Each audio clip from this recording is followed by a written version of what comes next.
Hey everyone, thanks for tuning into my podcast. My name is Gavin, and this is LeePod. And today we've got another article for you. This is a follow up on one I did the other day. Just a continuation, I guess, of the South Park and the NBA stuff that was going on. Another thing came out with this whole Hong Kong China thing.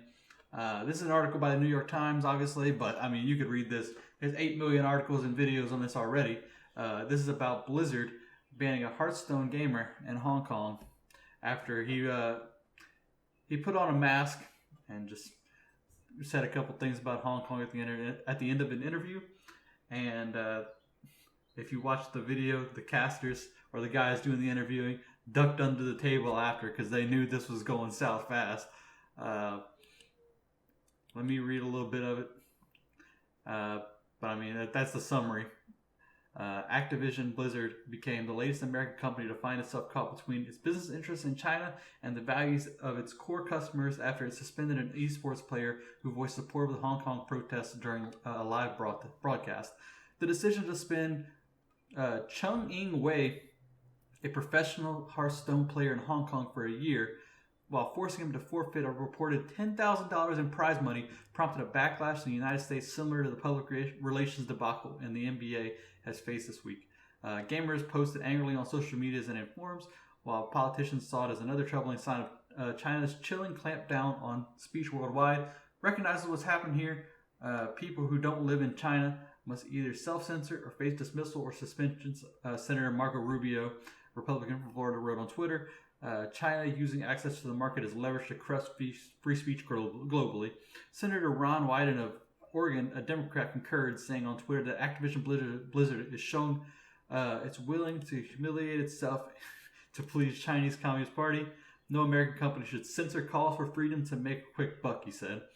And that's pretty big. And Blizzard hasn't put anything really out.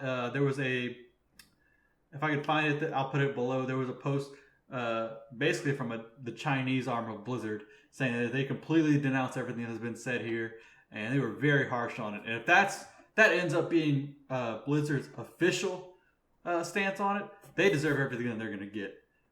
Right now, I myself am extremely pissed off about this. I've been a Blizzard fan I know everybody who's going to make a video about this is going to say, oh, I've been a Blizzard fan since 1983. But look, I've been playing StarCraft since I was 10 years old.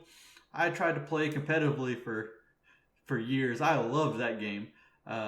Diablo, I rebought Diablo 2 for like the 5th time at least and started playing it again. I played everything. I wasn't a big World of Warcraft fan, but I played everything else. So I put a lot of money. I've paid for multiple copies of StarCraft 2. Paid for Diablo 3. I've paid for Hearthstone. I bought every single thing they've ever put out except for some of the World of Warcraft stuff. So this really gets me kind of deep. This is a company I wanted to do well, and to be honest, I saw it going this way for a long time. Maybe not this kind of stuff, but ever since they changed over to Activision, it's just been one thing after another of just, man, they make bad decisions. You could tell the writing was bad.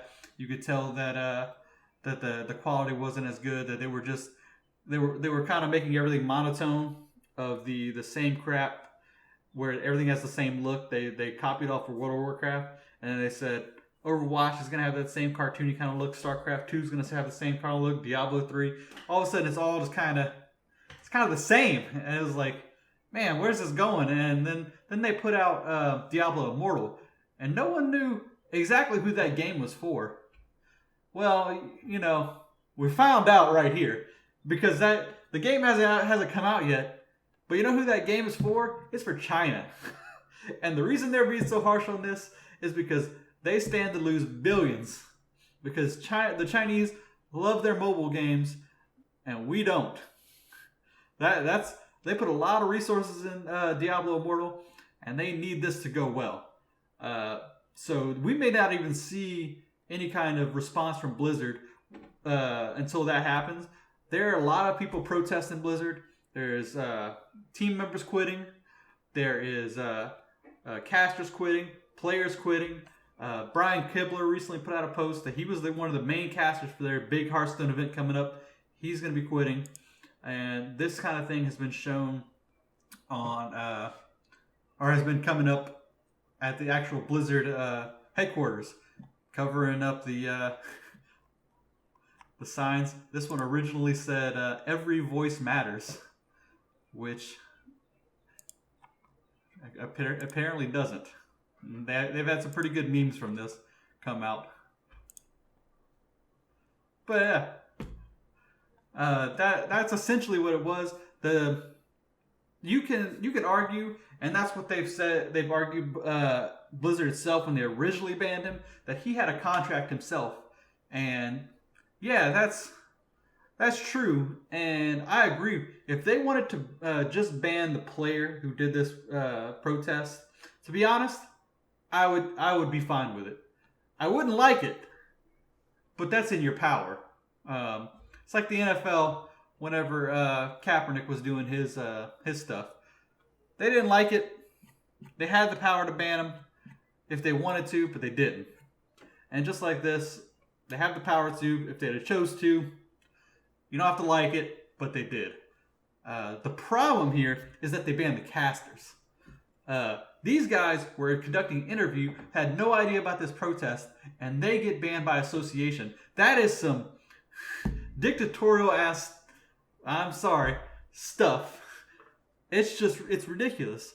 You're banned by association, by anyone involved, and that's an ongoing theme with anything Chinese censorship, that you can't even be involved in it.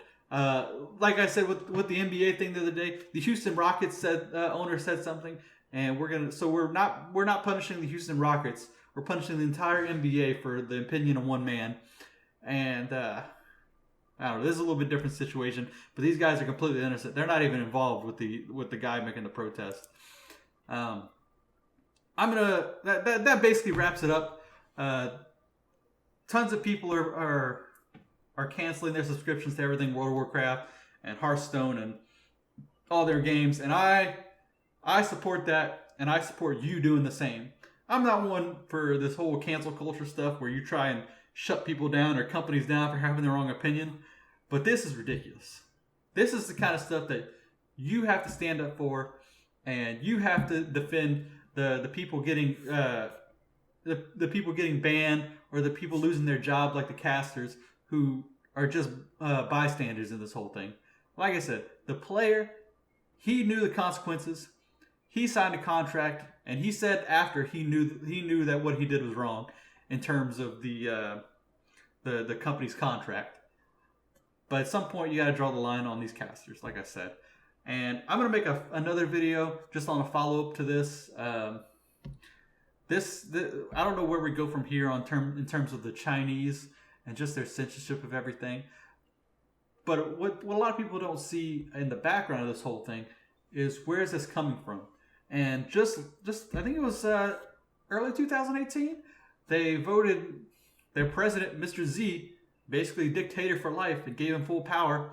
And their excuse was for stability and growth, and that has been the excuse for every dictator as long as you can think of, that stability is the answer. And China's going down a bad path. But that's a discussion for later, and that's a bigger topic altogether. Thank you guys for tuning in. Please like, subscribe, anything else. Leave a comment if you don't do any of that stuff. Just leave a comment so I can talk to you guys. Thank you for watching. Bye. My name is Gavin Lee, and this is my channel, LeeCast. Thanks for watching. I put out videos most days on current events, politics, and more. Please subscribe and give me advice on more of what you'd like to see, and help me build this channel into not only a source for all things political and current for you, but also a place less polarized by political insanity. A whole lot more common sense and discussion, and a lot less two-party bias. Subscribe below and comment on what you'd like to see. Thank you.